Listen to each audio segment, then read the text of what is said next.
Hi, this is Trevor, and welcome back to our weekly tarot card video series. The series is drawing to a close. We only have two cards left, and I've already begun a new series that's going to be working in complement with this. And I've titled that Food for Thought. And that's going to be covering a lot of different aspects of both my work and other areas that I find inspiring and helpful, as well as referring to a lot of the different traditions and guidance I've received from many different types of practitioners over the years. So I'm looking forward to sharing on that level. But getting into our last two cards of the week, we have the Emperor this week. And we've covered the Empress already, and I encourage you to check out that video and to also look comparatively at the two cards. There's certainly a relationship between the two of them. And I'm going to include a link that goes to an article that I wrote about both cards some time ago.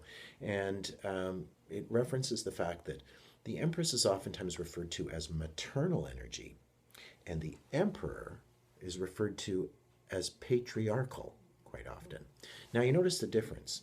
There's maternal and matriarchal, and paternal and patriarchal. And I've noticed that a great many people will refer to the Empress as being maternal. They don't talk about the matriarchal so much. And they refer to the Emperor quite often as patriarchal, and not so often to the paternal. And therein kind of lies something interesting. And it's there actually in the design of the cards themselves. The Empress is in a beautiful garden. She's seated on a cushion. She's looking really comfortable. It's almost like you could go right up to her and get a hug. The Emperor, on the other hand, well, he's sitting on a stony throne in kind of what looks like a little bit of a barren landscape. It's almost like he's out in the desert, surrounded by these rocky mountains. And he's wearing armor, so he doesn't look as huggable. And there's a feeling of him kind of standing guard. And that's partly the Emperor's job, to be a protector. But when we think about mother and father energies, and that's part of what these things are relating to, we tend to look at the internal aspect of the Empress. But she also has a matriarchal side. She's Mother Bear. She can stand on her hind legs and she can protect as well. And the Emperor does have a dad kind of quality to him when we work with it. It depends a lot on how the card is coming up. And I think part of what we are seeing right now in the world with so much negativity around patriarchal systems, we tend to think about bureaucracy and government and that kind of authority.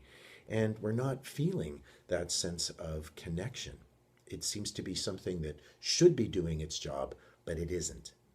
And yet, didn't we elect them? Didn't we choose them? And when we start to connect with that paternal energy, not just the patriarchal, some interesting things happen. Part of why we work with tarot is to understand these archetypes and how they're relating within ourselves. I know when I did a lot of work around my actual relationship with my dad, that's when I saw some change and transformation happening. So we have an opportunity when the Emperor comes up to look at the authority that we've been kind of giving our power to. But hopefully, if we can kind of connect with a sense of that paternal energy within ourselves, that's where some interesting healing begins to go on. So again, I encourage you to look at these cards to sort of see what they resonate with to you. What kind of messages are you getting? I like to give myself some time to reflect and meditate upon the cards. Interesting little exercise. Sometimes when I'm riding on the bus, I'll kind of picture the deck. I'll go through my mind. And some of the cards will be very vivid. Some will be very, very strong. I'm able to recall really clearly what's on them. And others, I kind of go, what's to that one? And that can sometimes be an indication of what might be in my blind spot. So, working with the Emperor card particularly, what does this image kind of evoke to me? And I can be looking at that in terms of reference points in my life, but I can also be looking at my own sense of self-parenting. So where am I kind of connecting with that good, healthy dad energy?